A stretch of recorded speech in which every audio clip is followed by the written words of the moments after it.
بسم اللہ الرحمن الرحیم۔ السلام علیکم پیارے دوستو، بینظیر پروگرام کے حوالے سے تازہ خبریں لے کر آپ کا دوست آپ کا بھائی محمد ماجد حاضر ہوں۔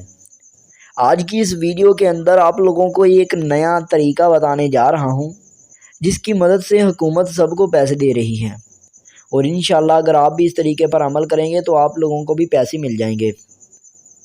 جی ہاں دوستو، آپ میں سے بہت سارے ایسے لوگ ہوں گے جنہیں بینظیر پروگرام میں 7,000 اور 25,000 کے لیے نااہل کیا گیا ہوگا، تو آپ لوگوں نے اس ویڈیو کو اینڈ تک دیکھنا ہے۔ انشاءاللہ آپ لوگوں کو یہ ویڈیو دیکھنے کے بعد پیسے انشاءاللہ مل جائیں گے، لیکن ایسا نہیں ہونے والا کہ یہ ویڈیو دیکھیں اور آپ کو پیسے مل جائیں۔ آپ کو جو میں چیزیں بتاؤں گا ان پر عمل کرنا ہوگا، اور جو چیزیں کرنے کو کہوں گا وہ کیجئے گا، انشاءاللہ آپ کو پیسے مل جائیں گے۔ سب سے پہلے بات کریں تو بینظیر پروگرام میں تازہ خبروں کے مطابق تعلیمی وظائف کا سلسلہ شروع ہو گیا ہے۔ اگر آپ نے اپنے بچوں کی رجسٹریشن نہیں کروائی تو رجسٹریشن کروا لیں، اور اس کے ساتھ ساتھ اگر آپ کے بچے سرکاری اسکولوں میں پڑھتے ہیں تو وہاں پر بھی فارم آ گئے ہوں گے۔ وہاں پر ہر بچے کا فارم فل کیا جاتا ہے اور ہر بچے کو ہی اہل کیا جاتا ہے۔ تو چلیے دوستو، وقت کو ضائع کیے بغیر اپنی قیمتی ویڈیو کو شروع کرتے ہیں۔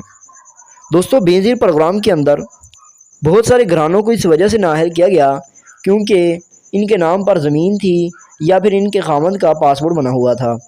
تو میں آپ کو بتا دوں کہ اگر آپ کو بھی بینظیر پروگرام میں اس قسم کا مسئلہ ہے تو آپ لوگ بھی مستحق ہیں اور آپ لوگوں کو چاہتے ہیں کہ آپ کو بھی پیسے ملیں، تو آپ لوگ اس کی آن لائن شکایت درج کروائیں۔ 30 دن کے اندر اندر آپ لوگوں کو حکومت خود فون کرے گی یا پھر SMS کر کے بینظیر کے دفتر بلوائے گی۔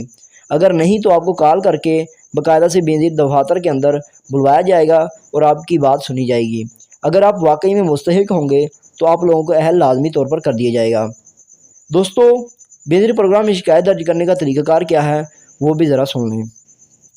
آپ لوگوں نے سب سے پہلے گوگل کے اوپر لکھنا ہے بینظیر پروگرام شکایت درج کروائیں یا پھر احساس شکایت درج کروائیں۔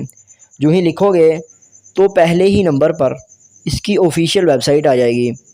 آپ لوگوں نے آفیشیل ویب سائٹ کے اوپر اپنا قومی شناختی کارڈ نمبر، فون نمبر، تفصیل کے اندر یہ بتانا ہے کہ آپ واقعی میں مستحق ہیں اور آپ لوگوں کو نااہل کیا گیا ہے، اور مزید چاہیں تو تفصیل کے اندر 500 الفاظ تک لکھ سکتے ہیں۔ اس کے بعد آپ لوگوں نے رجسٹر کرنے والے آپشن پہ کلک کرنا ہے۔ جو ہی کلک کرو گے تو 30 دن کے اندر اندر آپ لوگوں کو حکومت پاکستان کی جانب سے، خاص کر بینظیر پروگرام کے جو امداد دینے والے ہوتے ہیں، جو کہ آفیسر ہوتے ہیں، وہ آپ کو کال کریں گے اور آپ سے وجہ